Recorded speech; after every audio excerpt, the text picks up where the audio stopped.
السلام علیکم ورحمۃ اللہ وبرکاتہ۔ حضرت عطا اللہ شاہ بخاری رحمۃ اللہ تعالی علیہ یہ وہ شخصیت ہیں کہ جن کا نام سنتے ہی ہر انسان کے ذہن کے اندر ایک نقشہ بن جاتا ہے، اور وہ نقشہ کیا ہوتا ہے کہ ختم نبوت زندہ باد، ختم نبوت زندہ باد۔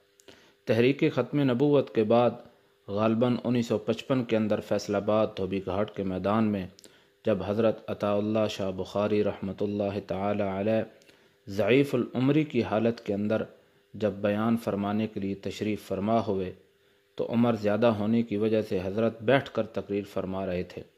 دوران تقریر کسی نے چٹ بھیجی جس کے اوپر لکھا ہوا تھا کہ جو لوگ تحریک ختم نبوت میں شہید ہو گئے ان کا ذمہ دار کون ہے۔ شاہ جی نے پڑھا تو اس ضعیف العمری کی حالت میں جب کھڑے نہیں ہو سکتے تھے، جب یہ سوال پڑھا تو جوش میں آ کر کھڑے ہو گئے اور گرج کر فرمایا، سنو، ان شہداء کا ذمہ دار میں عطا اللہ شاہ بخاری ہوں جو لوگ حضور صلی اللہ علیہ وسلم کی ختم نبوت کی تحریک کے اندر شہید ہوئے ہیں۔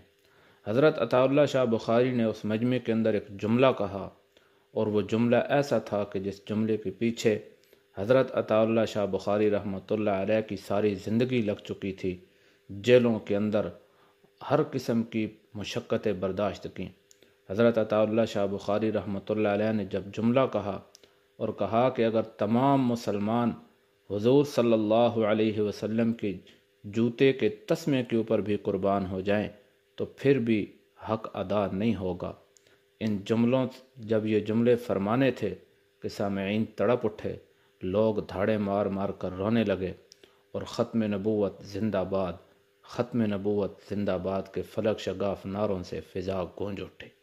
اگر ہماری ویڈیو پسند آئی ہو تو لائک اور کمنٹ کرنا نہ بھولیے گا۔